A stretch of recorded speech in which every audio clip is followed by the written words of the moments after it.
Binaha ang ilang lugar sa Visayas at Mindanao dahil sa matinding pag-ulan. Ang mga residente binalaan na sakaling tumaas pa ang tubig doon. May news to go si Isay Reyes.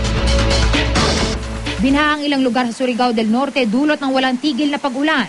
Unti-unting pinasok ng tubig ang mga bahay. Nagbabala na rin ang lokal na pamahalaan laban sa posibleng pag-apaw ng Surigao River.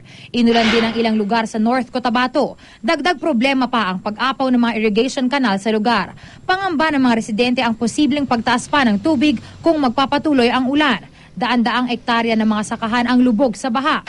Umapaw din ang irrigation canal sa Kidapawan City. Ang mga residente tulong-tulong sa pag-alis ng tubig sa mga binahan nilang tahanan. Pabugso-bugsong ulan naman ang naranasan ng mga residente sa Tagbilaran City, Bohol, kaya pahirapan ang pagbiyahe. Sinamantala naman ito ng ilang tricycle driver para magtaas ng pasahe. Problema rin ng mga estudyante at commuter ang malakas na ulan sa Coronadal City, South Cotabato. Gabi na pero hindi pa rin nakakauwi ang ilang estudyante. Ang iba sa kanila, 3 oras ang hinintay para lang makasakay. Isay Reyes, GMA News.